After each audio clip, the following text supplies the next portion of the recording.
자, 나스닥 최고치가 하루 만에 5%가 폭락했다. 지난 목요일 밤이죠. 저 금요일 날 잠 못 이루는 밤이었어요. 잠 못. 세상에. 와, 요즘엔 이렇게 무섭게 빠지더라도 이게 말이 5%지 웬만한 거 10%씩 날라갔어요. 와, 나 이날 장을 보고 있었거든요. 처음에 안 봤어. 자려고 누구 실눈으로 이렇게 봤더니 갑자기 믿기지 않는 숫자가 떠 있는 거에서 오류난 줄 알았어요. 아, 이거 내가 재접속을 안 했구나 하고 HTS를 나간 다음에 다시 들어갔는데 와, 이게 어마무지하게 빠졌는데 이거 누가 스크린샷을 만들어 주셨더라고요. 제가 못 찍었는데 이렇게 돼 있었습니다. 제가 봤던 그 시간에도. 이게 말이 되나? 마이너스 8%, 마이너스 7%, 마이너스 9%, 마이너스 5%, 마이너스 5%. 와, 이걸 보면서 그 밤에 오들 떨고 있었어요. 드디어 그날이 온가? 더데이가 커밍하신 건가? 그날 얼마가 빠졌냐면은 그날 하루에 애플이 8%가 날라갔고요. 테슬라가 그날 하루에 9%가 날라갔어요. 애플은 거의 G7이죠. 그때 보여드렸죠. 옛날 방송 보시고요. G7급 되는 기업이 8% 날라갔기 때문에 하루에 214조가 날라갔습니다. 214조라면은 우리나라로 치면은 하이닉스, 카카오, 네이버, 삼바 다 합친 게 214가 안 될 거예요. 아마. 지금까지 말한 걸 다 합친 게 안 되기 때문에 그 기업이 한 방에 날라갔는데 다른 것도 다 날라갔죠. 게다가 뭐 테슬라도 당연히 많이 빠지고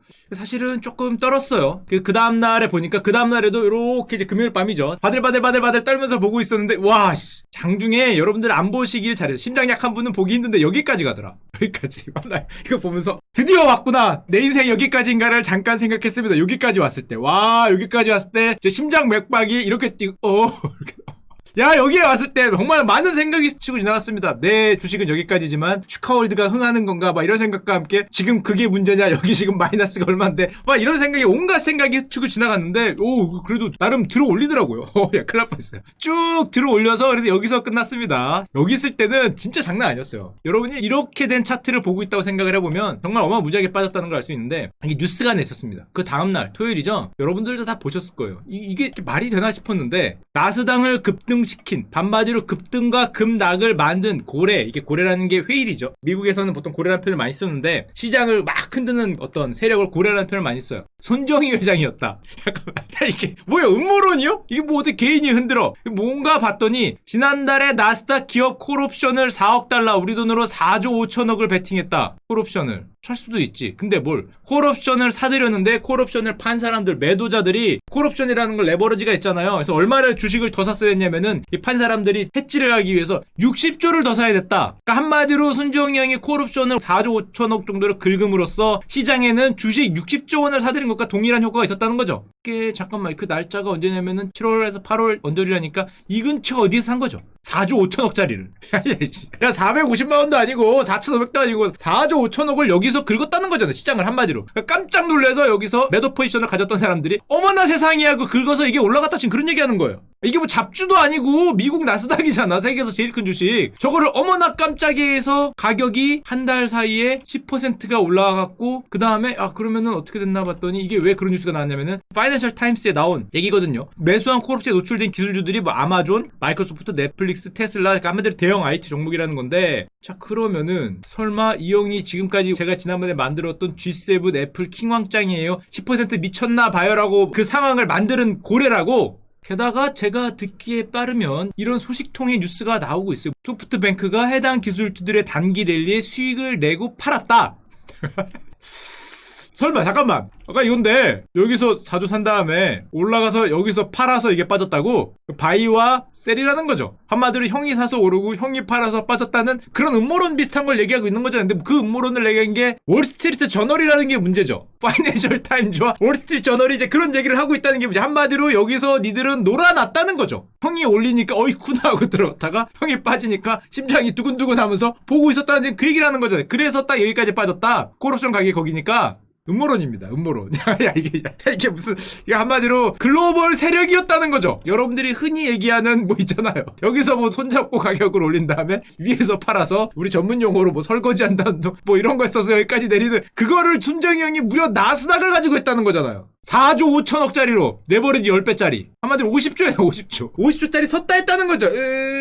본 다음에 야, 썼네 해갖고 위에 팔아갖고 내려갔다는 거. 50조짜리.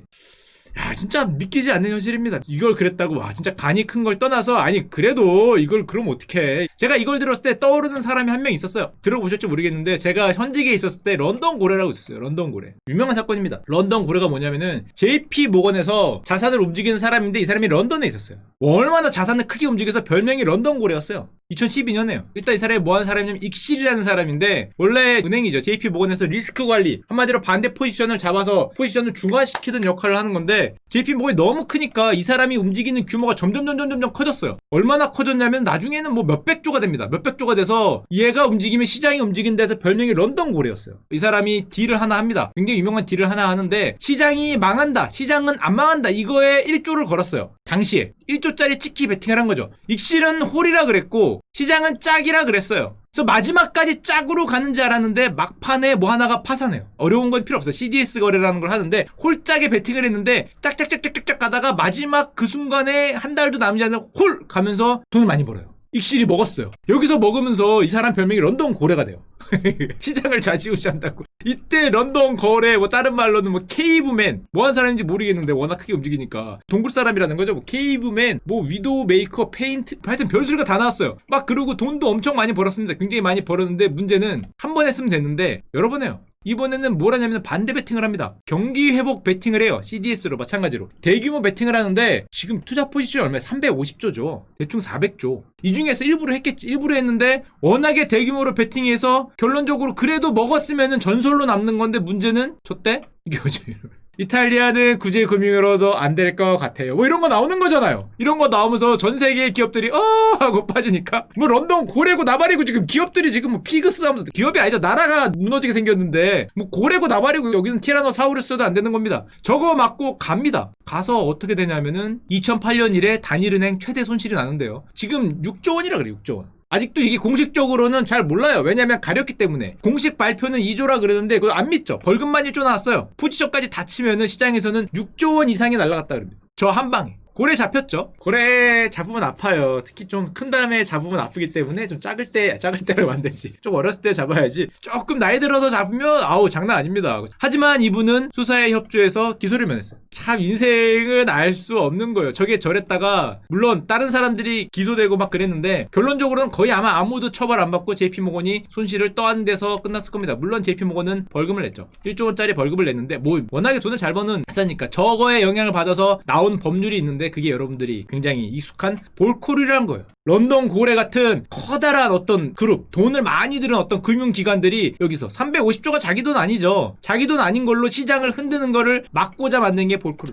한마디로 자기 자본 거래로죠. 프롭 트레이딩. 자기 자본 거래로 시장을 흔드는 거를 막아야겠다. 게다가 이게 만약에 지금 6조가 깨졌으니까 JP모건이 살았지 60조도 살긴 살겠구나. 600조가 깨지면은 리만이죠. 600조가 깨진 포경금지법이라고. 아, 포경. 요즘엔 안 하시는 것 같긴 해요. 요즘엔 좀 덜 잡는 것 같긴 하니까. 그 뭐 금지할 수도 있겠죠. 뭐고 잡는다고 좋은지 안 좋은지 모르겠는데 하여튼 600조면 리만인 거예요. 리만이 다시 올 수도 있으니까 이런 거 잘못했다가 이걸 막겠다고 볼코를 만들었는데 물론 뭐 요즘에는 또 푼다 그러죠. 뭐 푼다 그랬다가 안 푼다 그랬다가 저게 풀면은 뭐 48조 원으로 뭐 주식을 살 수 있다 없다 이런 얘기가 많이 나오는 게 저기서 나오는 건데 한 명 더 있죠. 이거는 여러분들이 다 아는 사건도 하나 말씀드릴게요. 워낙 유명한 사건, 이 사건. 베어링은행 파상 사건. 요즘에 아마 교과서에 많이 나올 거예요. 경제학 교과서에 제1머리 맨 앞에 나오는 리스크 관리 파트. 그 유명한 닉슨 사건이죠. 이 사건도 비슷한 거예요. 숨긴 거죠. 자기 손실을 숨기고 회사 돈으로 엄청나게 레버지를 일으켜서 28세죠. 그때 당시에. 얼굴은 한 48세인데 하여튼 28세짜리 직원이 230년 전통의 베어링을 파산으로 만들었는데 간단했죠. 일본에 대해서 롱 포지션을 잡은 거죠. 니케이 롱 포지션을 미친 듯한 크기로 물론 뭐 변동성 스트레드를 잡은 건데 옵션 양매도를 쳐놨는데 한마디로 변동성 없이 차분하게 일본 주식이 올라갈 거다 이런 생각을 했는데 뭐가 왔습니까? 제가 그런 생각을 했기 때문에 이게 왔을 수도 있어요. 1995년에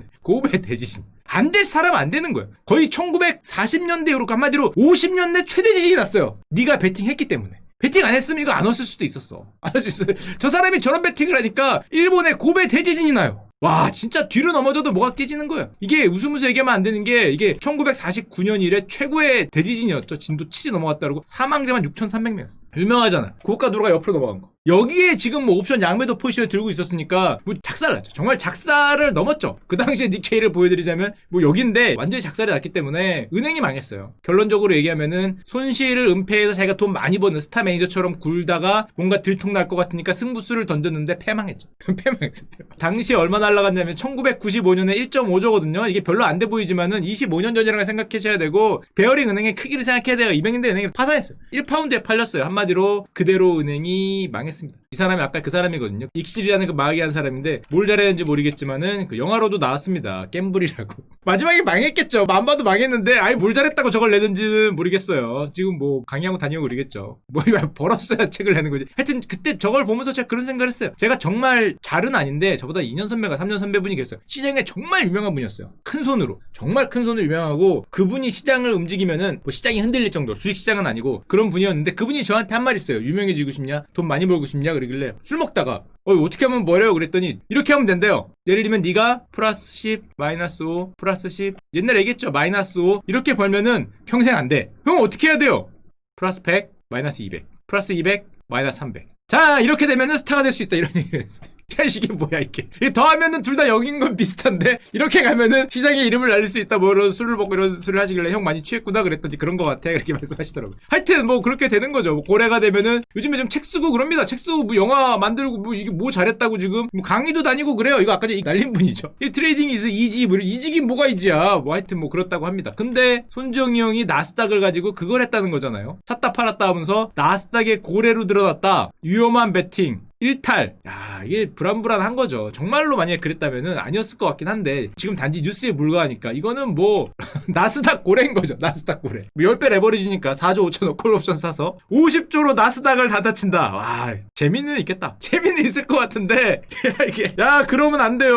어쩌라고 나는 여기서 그게 단탄지 아닌지 난 모를 거 아니야. 이게 시장 교란이에요. 야, 금감원에 신고해요 가서. 이거 가능해요. 금감원에 신고하면은 시장 교란행위 이거 가서 신고 좀 해. 신고 좀. 야, 나스닥 갖고 자꾸 장난친다고. 이거 우리나라에서 이러면 이거 신고죠. 신고. 이제 이거 예를 들면 이상한 조금만 주식 갖고 가격 확 올리고 내리고 확 올리고 내리고 하면 이거 신고 당하는데 하여튼 그렇다고 합니다. 자 그러면 이제 제 여기서 드는 희망은 그건 좋았고 뭐 형 뭐 먹어서 축하드리고요. 여기서 해서 올렸다가 이거 온 거니까 야 그러면은 뭐 이렇게 좀 제가 할 길 가는 걸로 가는 걸로. 알겠습니다. 콜로 알겠습니다. 콜로. 자, 포지션 다 팔았을 거 아니야, 이제. 이거 없을 거 아니에요. 자, 그러면 이제 제가 할 길 가는 걸로 이렇게 다시 돌려주시는 거죠. 그렇게 알겠습니다. 뭐 이렇게 올려주시면 제가 그 용서해드리고 금감원에 제가 전화는 안 드리고 이렇게 안 올려주고 만약에 일로 간다 그러면 금감원에 개선 요청해야죠. 장난하시냐고. 자, 이렇게 알고 있고요. 자 그러면은 물론 그 다음날에 이제 우리나라 얘기도 해야죠. 우리나라는 뭐 잘 버텼어요. 야 진짜 대단하더라. 저 이거 보면서 진짜 형님들에게 박수를 드렸습니다. 오 버텼어. 그걸 아래에 오는 거를 다 들어 올리시더라고. 막판에 불꽃같이 들어 올리는데 와 보면서 진짜 심장이 이 뭉클해지는 그걸 느꼈습니다. 동학개미의 1조 원 사자.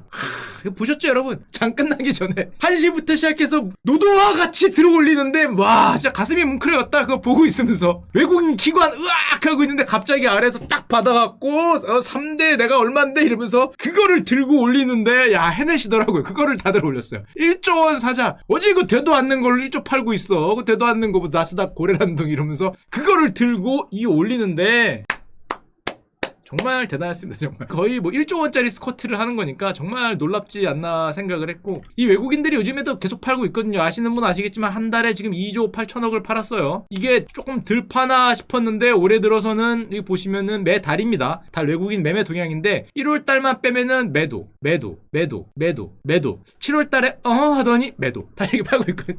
죽어라 팔고 있어요. 괜찮습니다. 자 우리는 매 그 1조씩 사서 들어 올리고 있기 때문에 괜찮아요. 게다가 이런 거를 제가 잠깐 보면서 대단하다고 생각하고 있었는데 저한테 이런 얘기를 하신 분 있었어요. 형이 틀렸다. 뭐가 틀렸는데 형이 옛날에 테마주 어쩌고 해서 이 노래의 끝을 알고 있다라고 얘기한 주식이 있었는데 그러길래 그런 주식이 뭐 한두 개였어야지 그 노래의 끝이 뻔한 거는 근데 아니라는 거예요. 뭐가?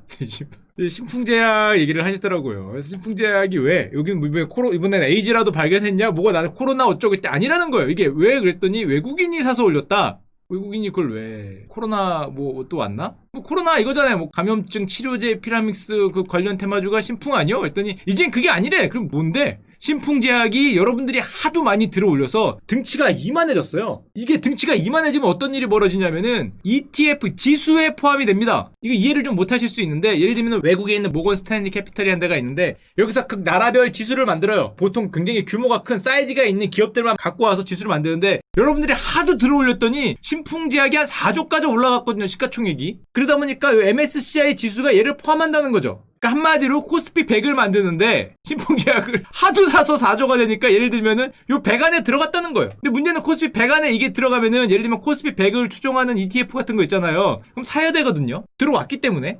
기계적으로 사야 돼요. 그게 3,300억이 들어왔다네. 외국인이 몰려왔다.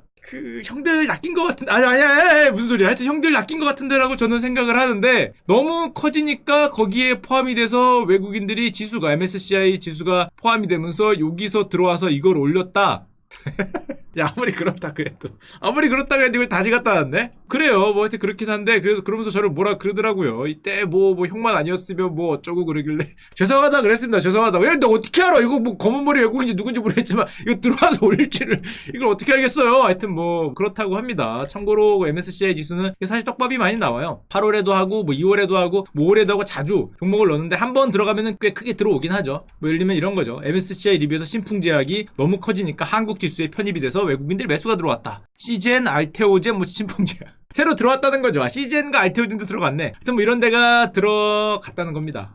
이거는 뭐 참고로만 알아두시고요. 그렇다고 그래도 노래는 똑같을 것 같은데. 요즘에 외국인들이 주식뿐만 아니라 채권도 팔고 있죠. 엄청나게 팔고 있어요. 지금 외국인들 채권 시장에서 매도도 굉장히 이슈가 되고 있는데 아마 우리나라 신용등급 뭐 하락 뭐 이런 것도 걱정을 하는 것 같아요. 그래서 우리나라 부총리님이 피치 이거 지금 신용등급 결정하는 그런 곳이죠. 만나서 뭐 각별히 경계한다 그러는데 하락이 안 됐으면 하고 저거 하락되면은 상당히 타격이 있을 겁니다. 하락 안 되겠지. 게다가 요즘에 딴 것도 있습니다. 비트코인도 폭락을 했다. 전 이걸 들으면서 잠깐 생각한 게 비트코인 가격이 요즘 어떻게 돼 있었지? 요즘 많이 올랐나 봤더니 야 비트코인도 많이 올랐었구나. 옛날에 여기 왔을 때는 미쳤던 때고요. 2천만 원, 2만 불이죠. 이것만 기억이 됐는데 이랬다가 여기서 이게 빠졌다는 거죠. 비트코인 진짜 죽지 않는 샘물이다라는 아직도 1,000만 원이 넘었었네. 여기만 빼면 거의 최고가에 가깝게 있었다는 것과